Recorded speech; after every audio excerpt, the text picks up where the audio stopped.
Hi everyone. Welcome back. We're glad to have you with us today. Let's start. My name is Robert Anderson. A year ago, if someone had asked me about my life, I would have told them I was a happily married man to Jessica, the woman I had adored for nearly 2 decades.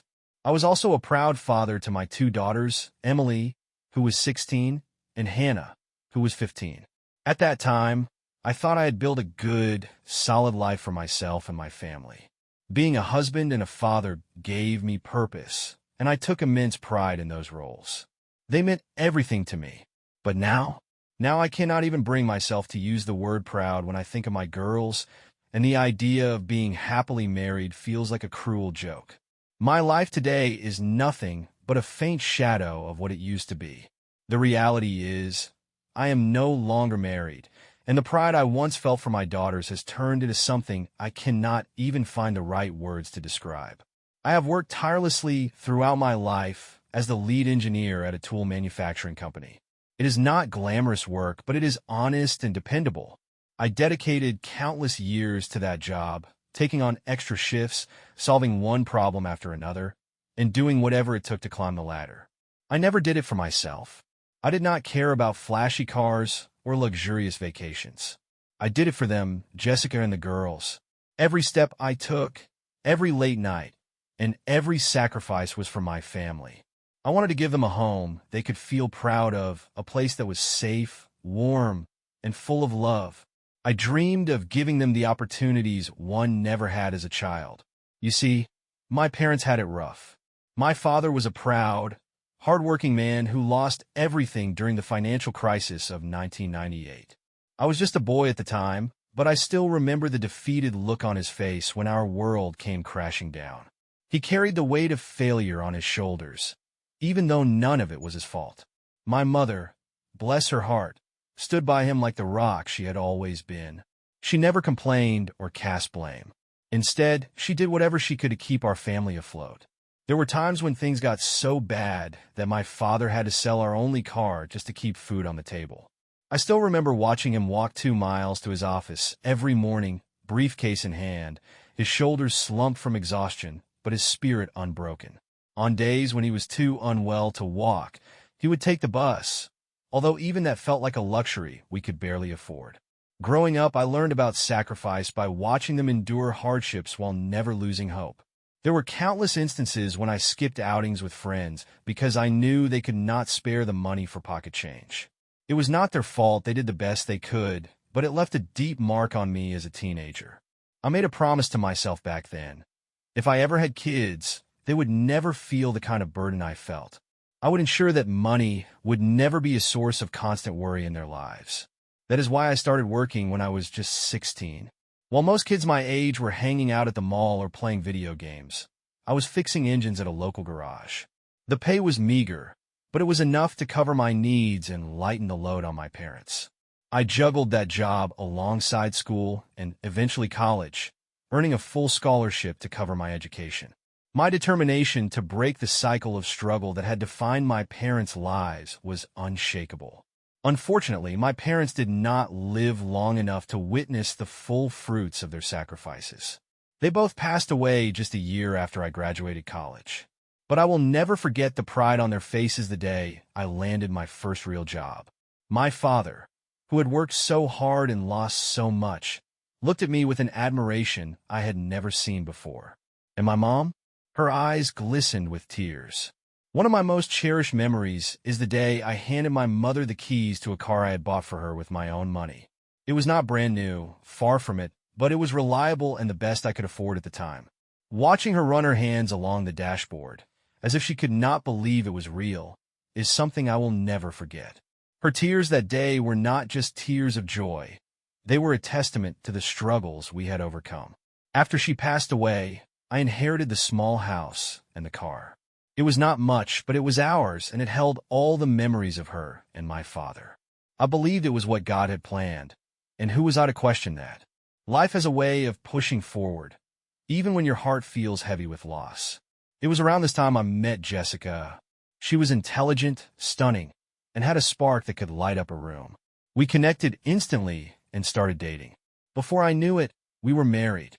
It felt like a fresh chapter in my life, a chance to build the kind of home and family I had always dreamed of, filled with love, respect, and stability.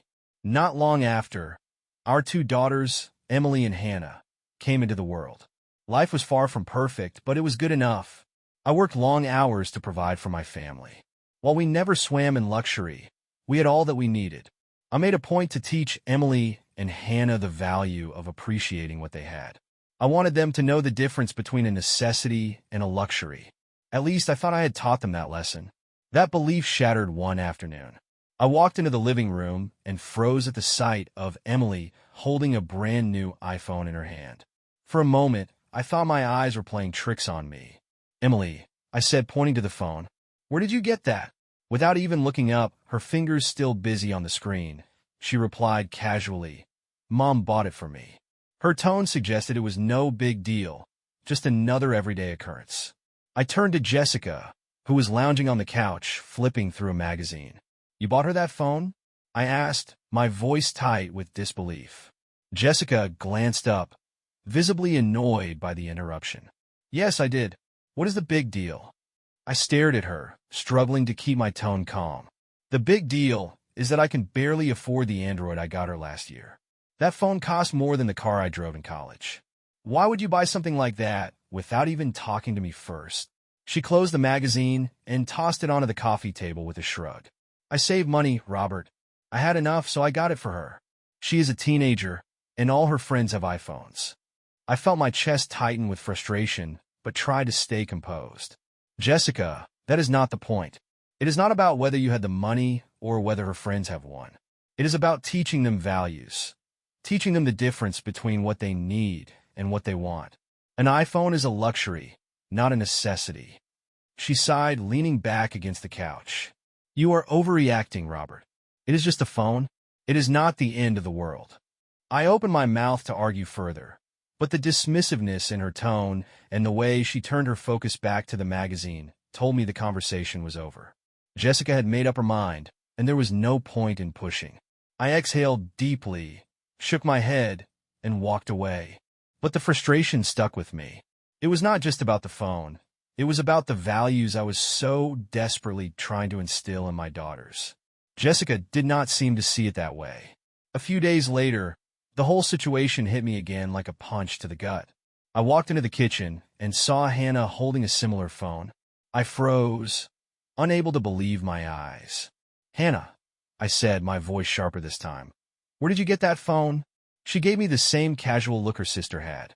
"Mom got it for me," she said, as if it were the most natural thing in the world. I said nothing to her. It was not her fault, and I did not want to put her in the middle. Instead, I went straight to Jessica.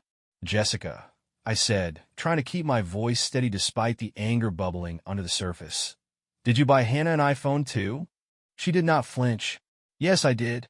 I told you I save money." "Save money," I repeated, my voice rising slightly. "Jessica, where exactly are you saving this money? We have bills, groceries, and a mortgage to think about. And you are telling me you somehow saved enough for not one, but two iPhones? Do not treat me like I am an idiot. I know how much those cost." Jessica sighed heavily, the kind of sigh that said she was tired of hearing me talk. "I do not see why this is such a big deal, Robert. They are our daughters, and I wanted to do something nice for them.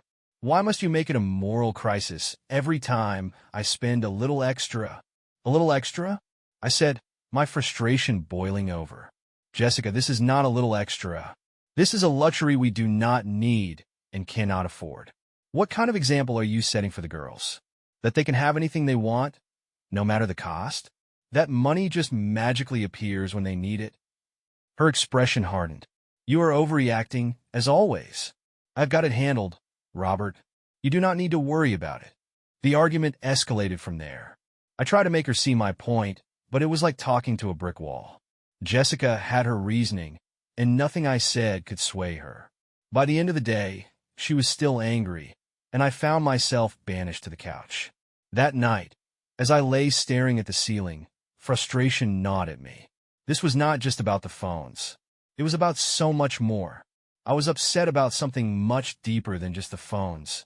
It was the complete lack of communication and the disregard for the principles I had worked so hard to instill in my family. But it became painfully clear that Jessica and I were not even reading from the same book anymore.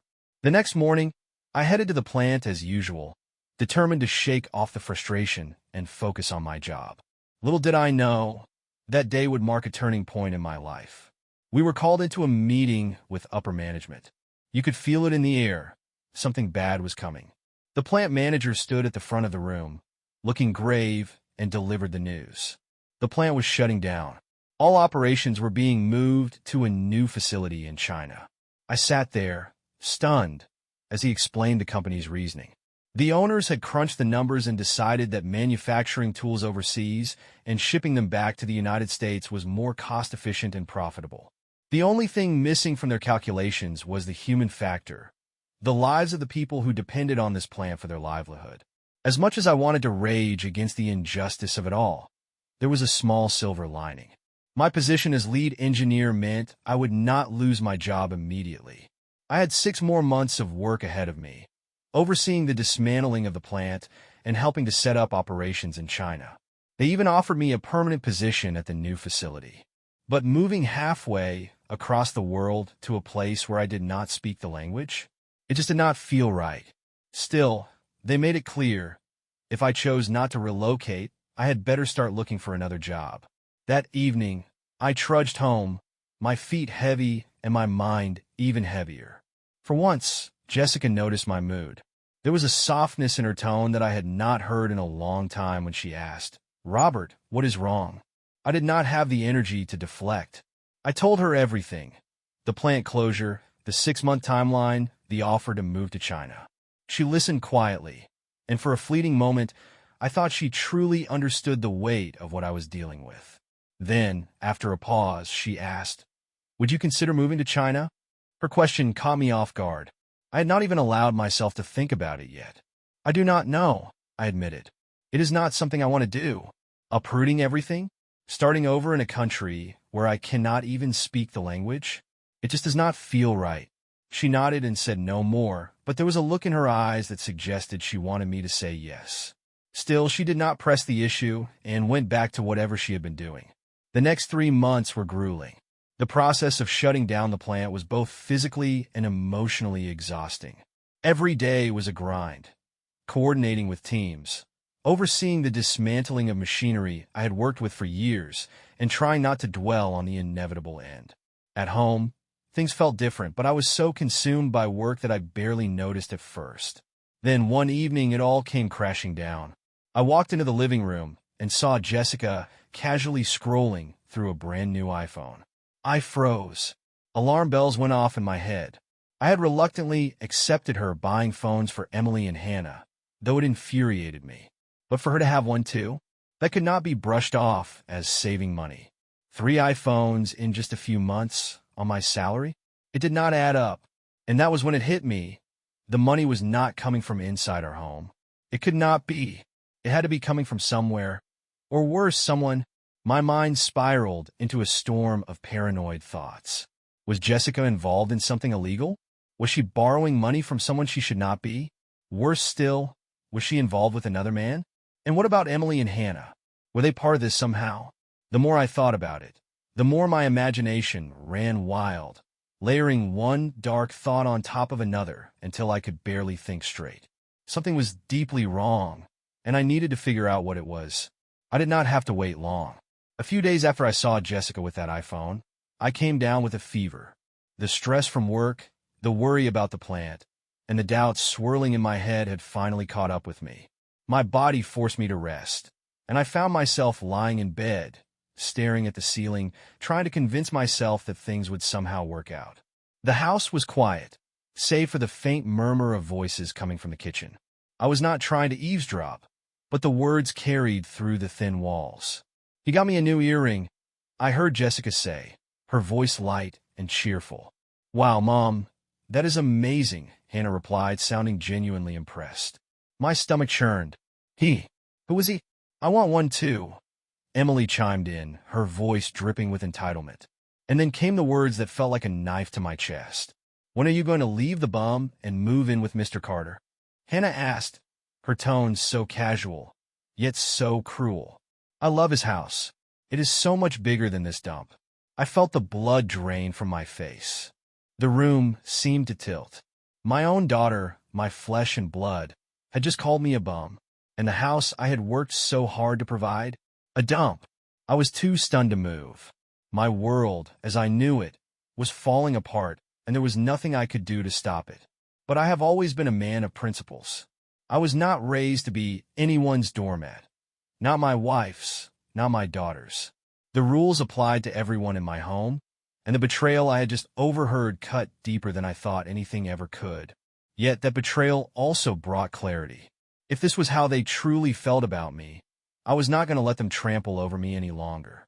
Summoning every ounce of strength I had, I dragged myself out of bed.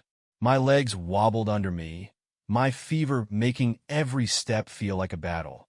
But my determination was stronger than my illness. I made my way to the kitchen. As soon as I walked in, their chatter came to an abrupt halt. The tension in the air thickened. Jessica turned toward me, flashing one of her practiced smiles. "Oh, honey, you are up," she said sweetly, as though nothing had happened. I did not answer her right away. Instead, I pulled out a chair, sat down at the table, and looked at them. I looked at the people I thought I knew, the people I thought I loved, but now I realized I did not know them at all. The longer I sat there in silence, the more uncomfortable they seemed to grow under my gaze. Finally, I broke the silence. "Yes, Jessica," I said calmly but firmly. "The bum is up." Her smile faltered, and I caught a flicker of panic in her eyes. "Good," I continued. "Now I want you to pack your things and leave this house immediately. I will be filing for divorce, and you can let me know where Mr. Carter's house is so I can send you the papers." Jessica's mouth opened, probably to protest, but I held up a hand to stop her. "Also," I added, turning my gaze to Emily and Hannah, who sat frozen in their seats, "since I know the court is not going to give me custody of these two devil spawns, you might as well take them with you." That seemed to break the spell. Hannah stood up first, her face twisted with disdain. "Who would want to stay with a loser like you anyway?" she spat. Emily chimed in, as she always did, backing up her sister. "Yeah, Mr. Carter has way more money than you, and he does not hide behind fake things like values." Their venomous words did not shock me anymore. I felt numb.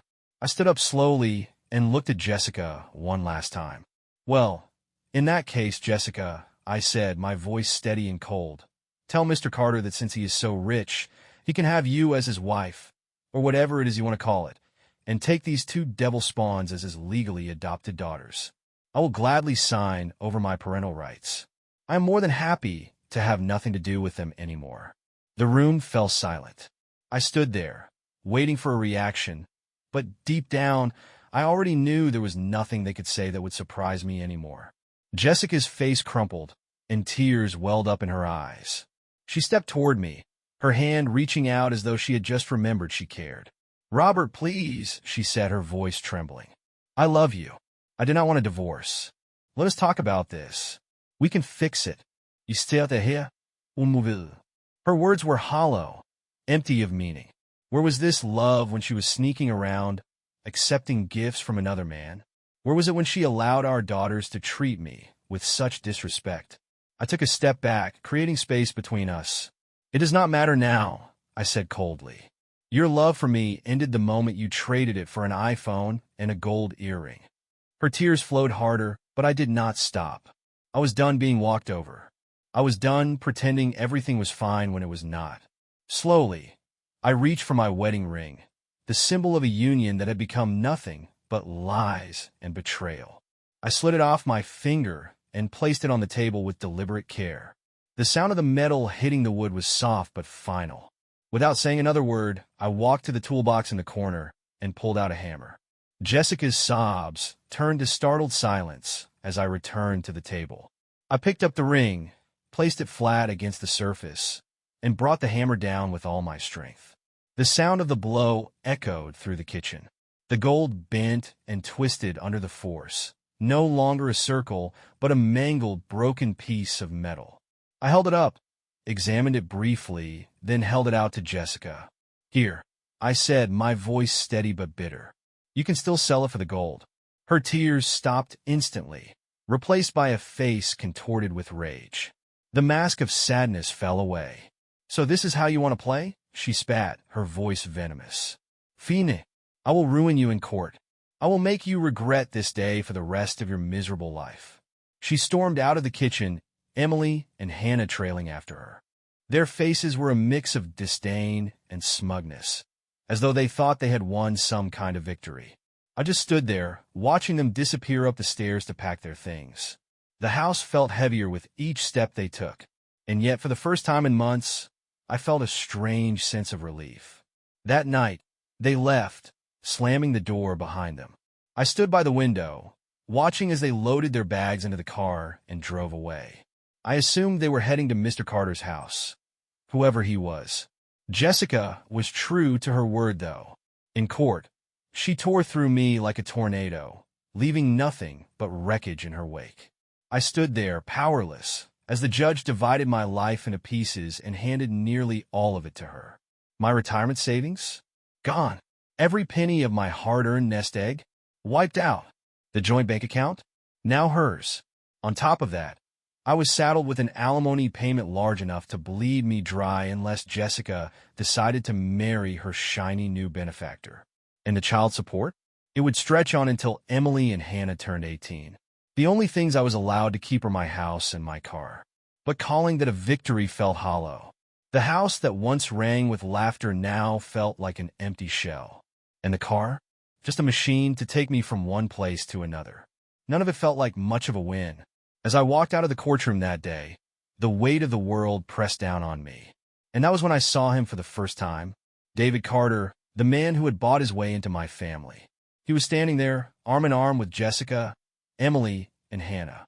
They looked like the picture of a perfect family, wrapped in a warm embrace. The kind of moment I had spent years trying to create, only for it to exist without me. Did it hurt? Of course it did. It felt like a knife twisting in my chest, a brutal reminder of everything I had lost. But would it destroy me? No, it would not. If anything, it made me realize one simple truth. I had just rid myself of some toxic people in my life. People who did not value loyalty, love, or integrity. People who saw me as nothing more than a stepping stone. Some might ask why I did not fight harder for my daughters. Why I did not drag the case through the courts, demanding custody and refusing to let them go. The truth is, by the time a child reaches 16, their mind is almost fully formed. Emily and Hannah were already at that point. Even if I had fought tooth and nail, they would not have chosen to come with me. Their loyalties had shifted, swayed by the promises of an easier life and shiny luxuries. They had been seduced by money. I decided to confront them, every step toward them feeling heavier than the last. When I reached them, they turned to look at me. Jessica spoke first, her voice cold and triumphant. I told you I would ruin you, she said. Then Hannah chimed in, her words dripping with venom. As I said before, Dad, she sneered, putting an exaggerated emphasis on the word. You are a loser. Her words were like a punch to the gut, but I forced myself to swallow the pain. I turned to Emily, hoping for some glimmer of compassion, some sign that she still cared. But she stayed silent, avoiding my gaze. Her loyalty had already been decided, and it was not with me. Then I looked at David Carter. He stood there with a smug grin plastered on his face. No hard feelings, buddy, he said, his voice dripping with condescension. They deserve better things in life. You just could not keep up. I stood there for a moment, letting the weight of his words settle over me. Everything that had led to this moment, every betrayal, every insult, it all came rushing back. But I refused to let it break me. Instead, I forced a smile, though it did not reach my eyes. You're absolutely right, buddy, I said. So, I assume you will be adopting these two next week? Or will they still be living off my money? David's grin widened. Oh, I am a man of my word, he said, reaching in his jacket and pulling out an envelope. I have already started the paperwork. If you would care to sign, it will all be official. My hands trembled slightly as I took the envelope. My heart felt like it was being ripped apart, but I steadied myself. I scanned the papers, saw what they were, and without hesitation, I signed my name. It was done. There was no going back now. I handed the envelope back to him, and he gave me a copy. "My lawyer will have this processed quickly," he said with a smug smile. "You can use your copy to close out the child support. Oh, and by the way, Jessica and I are getting married next week. You are invited." I looked at him, this man who had taken everything from me, and I could not help but let a bitter smile cross my face. "Congratulations," I said, my voice dripping with sarcasm. "I hope this time Jessica does not find someone richer than you." Jessica opened her mouth as if to protest, but no words came out. I could see it in her eyes. She knew I was right. She had climbed to a higher branch, and if she found an even higher one, she would not hesitate to grab it. The truth stung, but it was undeniable. Just as David promised, the child support and alimony were closed. The financial ties that bound me to them were severed completely. It was as though I had been erased from their lives. 3 months later, everything was finalized. I did not attend their wedding. Why would I? It was no longer my life. It was no longer my family. They had made their choices, and I had made mine. Moving on was not easy, but I realized something important. Sometimes the hardest thing is to walk away from the people you love, especially when they have already walked away from you. After everything fell apart, I started digging into the man who had taken so much from me. It turns out David Carter, the very man who had dismantled my life, was not just my personal nemesis. He was also one of the majority shareholders in the company I worked for. His name had floated around before, but I had never met him personally until all of this unfolded. He had purchased the majority of the company's shares about 8 months earlier, and that is when everything began to unravel. The plant closure, the move to China, it all suddenly made perfect sense. David Carter was not interested in running the company better or making it truly profitable. He was playing a calculated game. He bought the shares at a premium, knowing full well that shifting operations overseas would allow him to sell the company later at an even higher profit. But here was the kicker. The tools produced at the Chinese plant were subpar. They broke after just a few days of use. The company was headed for disaster, and the creditors and lenders were on the brink of losing everything. This was not David Carter's first rodeo. He had pulled the same scheme with 2 other companies before ours, driving them into bankruptcy while he walked away with his pockets full. The result? He got rich, while the employees were left jobless and struggling to rebuild their lives. I might have been just a chief engineer in their eyes, but I was no fool. I understood enough about business to see through David's little game. It was an old playbook, really. He took out loans from banks and other creditors to buy the company, then dismantled the plant. The machines were sold off as scrap or resold to other businesses, bringing in some quick cash. But here is where the real scam unfolded. He funneled the money through his own companies, making it look like he was investing in upgrades and cutting costs. In reality, he was paying himself. The lenders were left holding the bag, the employees were abandoned, and David walked away laughing. How did I piece this all together? Well, as part of my job, I was tasked with dismantling the plant. That is when I met one of the vendors buying the machines. The company was called Scrap Metal Solutions, owned by a man named Alan Carter, David's brother. At first, it seemed above board. Alan's company was supposedly buying the machines for scrap. But the truth? The machines were in pristine condition. Later, I discovered that Scrap Metal Solutions had resold those machines to one of our competitors for a 60% discount off the market price. I was not about to sit on this information. I crafted an anonymous email and sent it to the company's banks and creditors, laying out the entire scheme in painstaking detail. But the email did not stop there. Somehow, it found its way to the local newspaper and even the mayor's office. It was an election year, and what politician in their right mind would let a scandal like this slide? None. And what challenger would not seize the opportunity to blame the sitting mayor for the fiasco? It was political dynamite, and the timing could not have been better. The fallout came quickly. Within a week, the Internal Revenue Service, the Federal Bureau of Investigation, the Department of the Treasury, and the Federal Trade Commission were all involved. The investigation into David Carter's shady dealings turned into a full-blown federal case. And then something incredible happened. One day, I was at the grocery store picking up a few things when I decided to try a scratch card for the first time in my life. It might sound ridiculous, but I scratched it off and, believe it or not, I won $800,000. After taxes, I would keep $544,000. More than enough to make up for what I lost in the divorce. The best part? The money was all mine. It felt surreal. After everything I had been through, the betrayal, the heartbreak, the struggle, this one felt like a sign that life, in its strange and twisted way, had a sense of balance after all. Meanwhile, the Carter brothers were facing the music. The investigation derailed their cushy lives, and Jessica and the girls took a hard fall along with them. I started getting calls from Jessica and my daughters every day, but I was more than happy to ignore them. They had made their choices, and now it was my time to focus on myself. With the plant shut down and the investigation ensuring that employees were paid during the downtime, I decided to make the most of the situation. I invested in remodeling my house, spending around $50,000. By the end of the week, the place was unrecognizable. It even had a small heated pool in the backyard.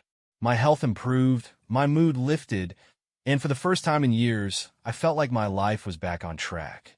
It was a bright, clear day when Jessica and her darling daughters showed up uninvited at my door. They were pounding on it so relentlessly that I had no choice but to open it. Jessica barged in the moment I turned the knob, nearly knocking me off balance. "Where did you get the money for all of this?" Jessica demanded, her tone sharp and accusatory. Hannah was already darting through the house, her voice carrying from one room to the next. "My room is gone. There is a huge TV in there. It looks like a home theater," she exclaimed, disbelief dripping from her words. Emily followed, heading straight for the backyard. "Oh my gosh, there is even a pool out here," she yelled, her voice filled with awe. I quickly stepped between them, raising my voice to take control. "Hold it!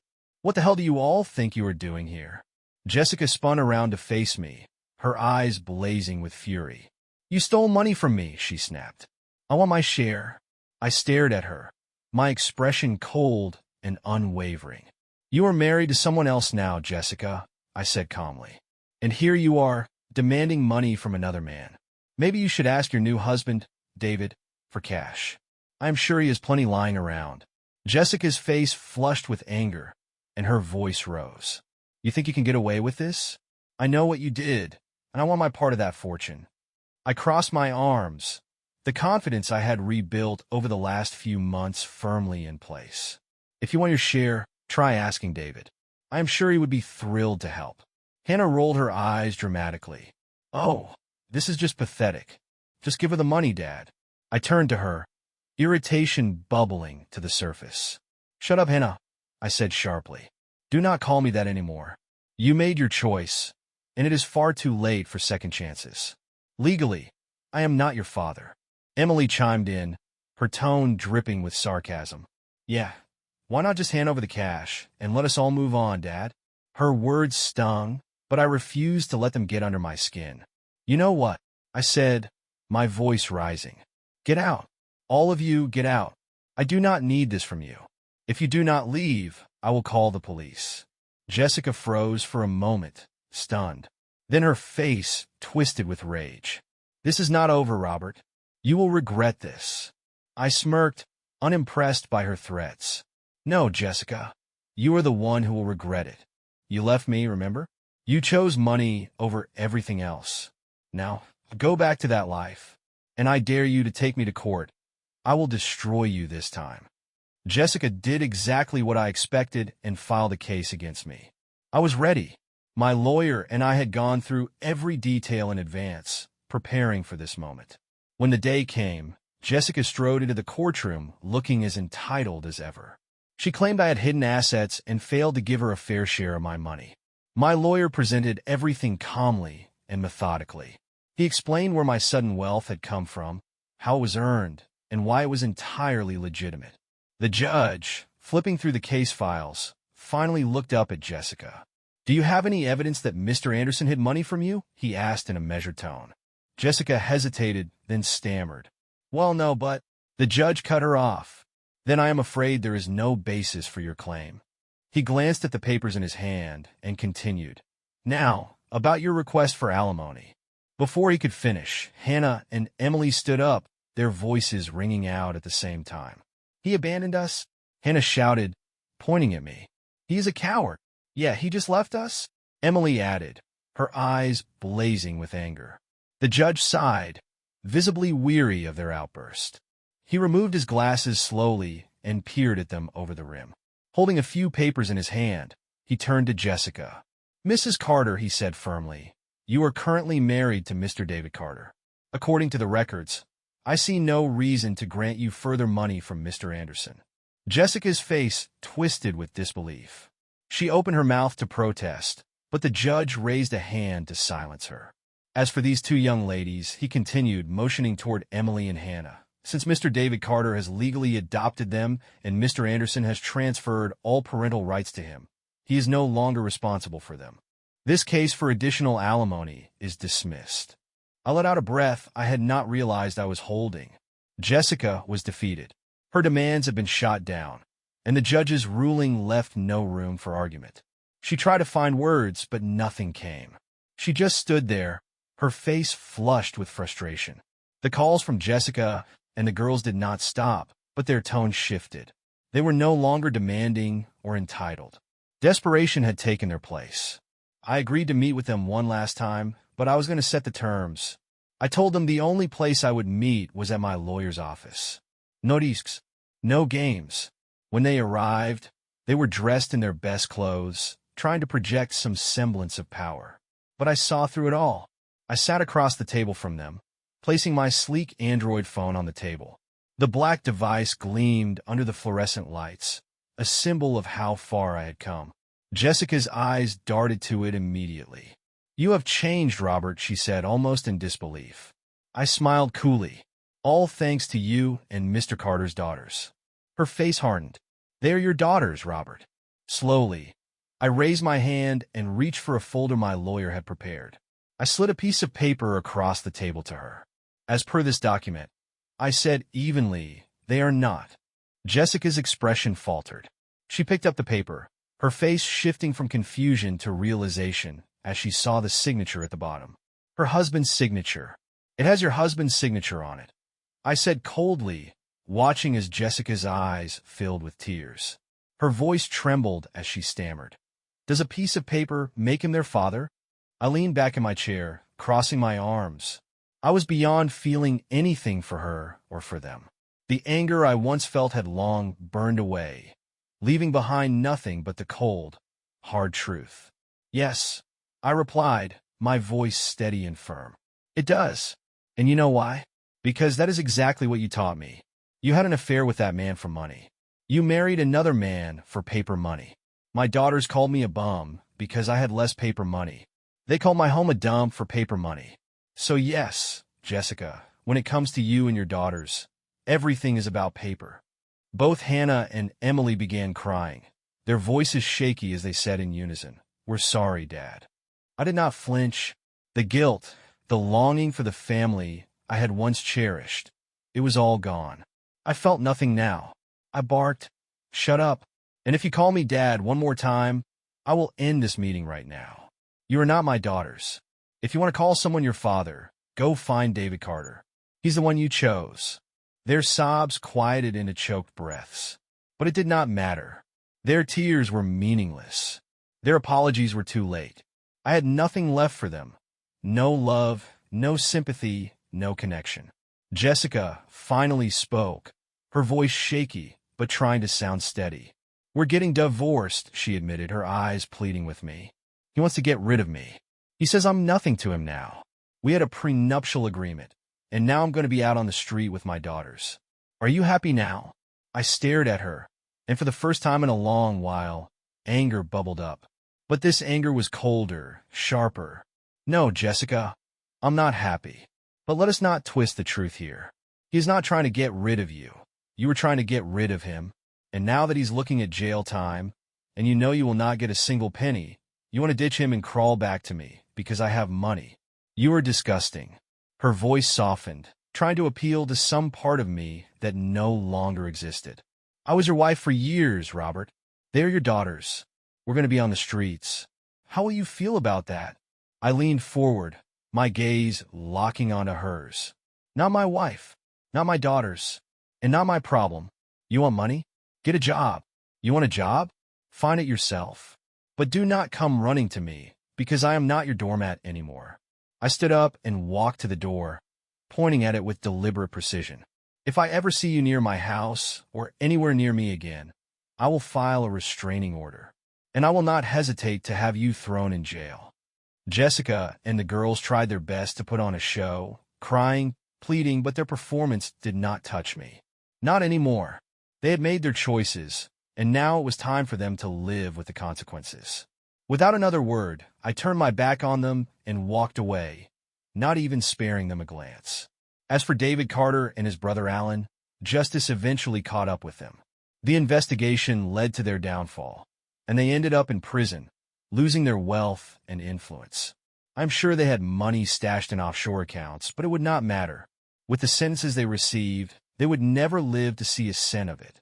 They had no family or heirs to pass it on to, so in the end, all their scheming was a waste. Still, they were not entirely foolish.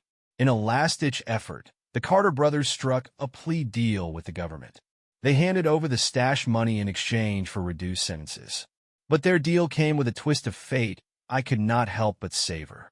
While in prison, they were confronted by a group of men, former employees from one of the factories they had shut down. These were men whose lives had been destroyed by David and Alan's greed. They made sure the Carter brothers would carry the scars of their actions for the rest of their lives. In a way, the scales have been balanced in a way no courtroom could ever manage. As for me, I have found my peace. Marriage is no longer in my future. After everything I have been through, I know I do not need that kind of complication in my life. My world is quiet now, but it is not empty. The house that once felt hollow has warmth again, thanks to my 2 German shepherds. They are my companions, and their presence has brought a kind of joy I never expected. I have not heard from Jessica in a long while, and I do not care to. My ex-daughters, Emily and Hannah, work at a local cafe for hourly wages. They have their lives, and I have mine. I never wish them harm, but I have learned not to sacrifice my own happiness for people who do not deserve it. Dear listeners, please share your thoughts in the comments. And don't forget to subscribe to our channel. See you soon.